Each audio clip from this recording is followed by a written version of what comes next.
from Possum Motorsport, and today we're going to talk about this 2019 WRX STI.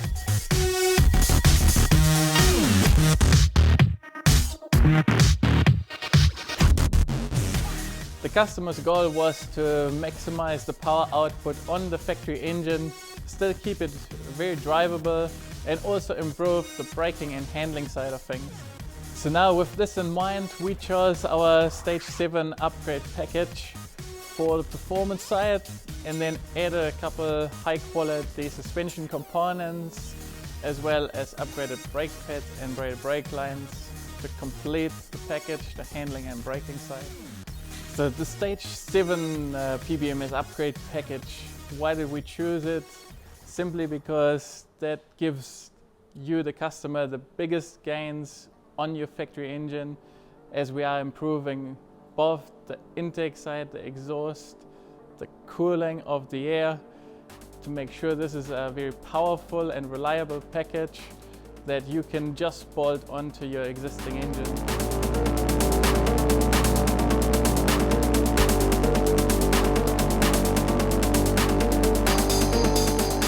So now let's go into the details, what we've got included in that Stage 7 package.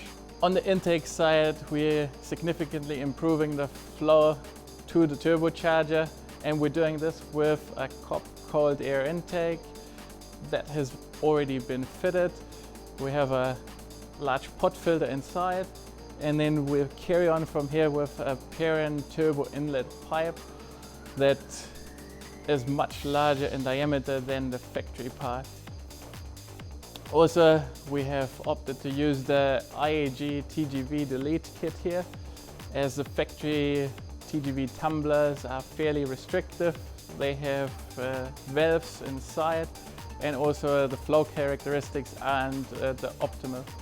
It is very important to choose quality parts, and specifically looking at the turbo intake pipe.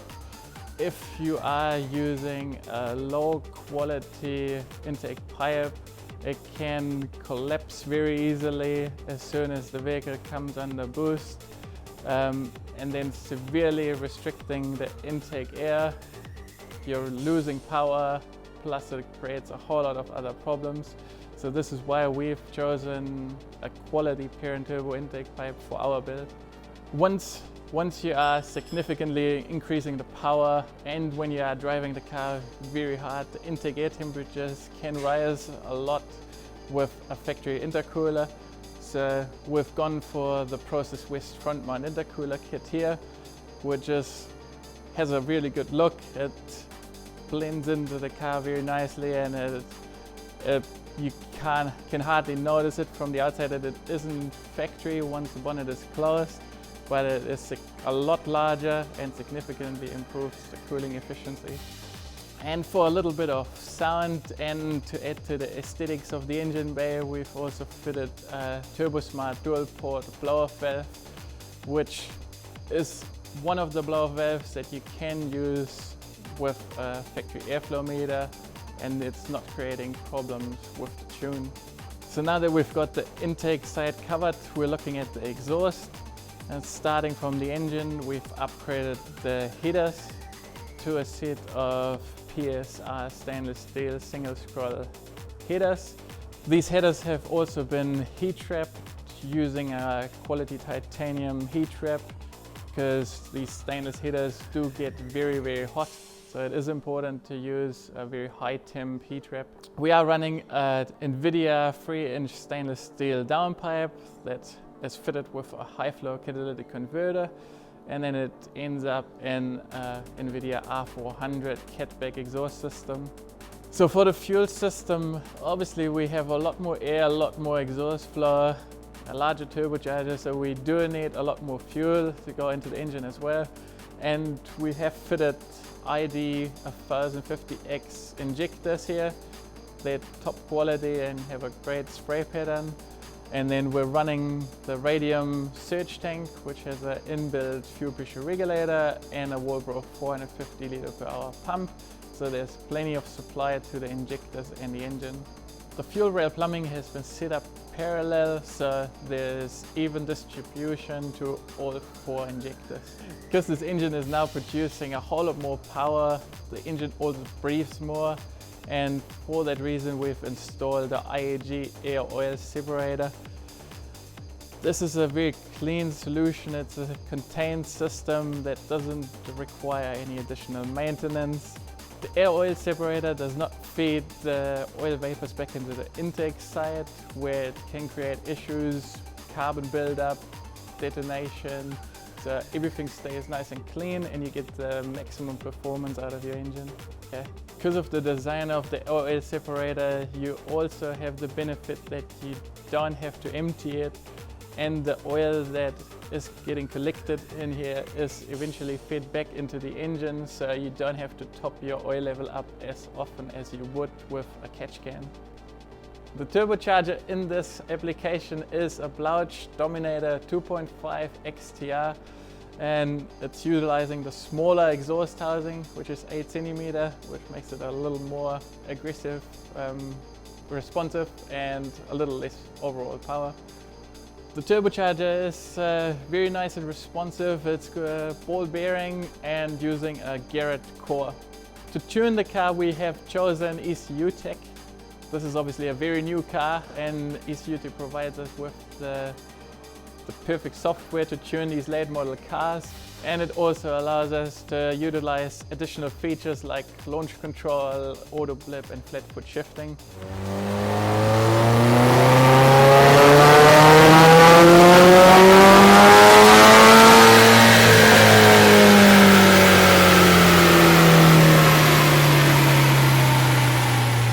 Coilover suspension in here is a high quality Ohlins suspension from Sweden, and then we've also upgraded the Swaybars, running Whiteline front and rear Swaybars and links. These particular coilovers are on the higher end side, which they have additional adjustment, and they also have a much improved ride quality over your entry-level coilover suspension kits.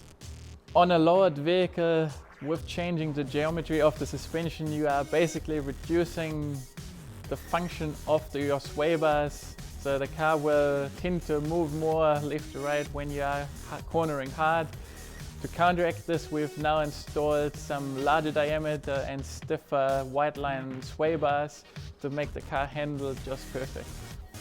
To improve the braking, we haven't gone to extremes because this car already comes with really good brakes from the factory, but we have installed more performance-oriented brake pads. We're running HP Plus Hawk brake pads in this setup, combined with braided brake lines.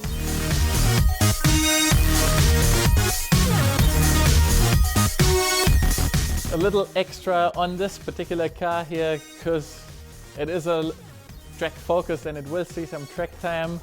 We have also fitted a PBMS baffled sump in here, so there will be reduced oil surge going around the corners at racetrack speeds.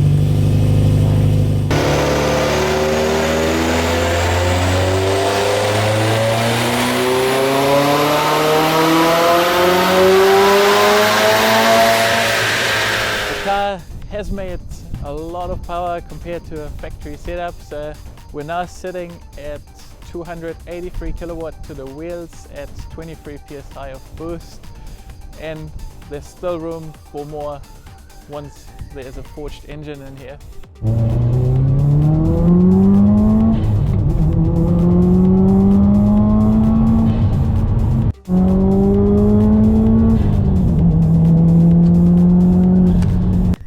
Now that we've completed this awesome package, we are going to see it getting put into use very quickly, because our customer is going to take this to our next PBMS track day, where it is going to get put through its paces.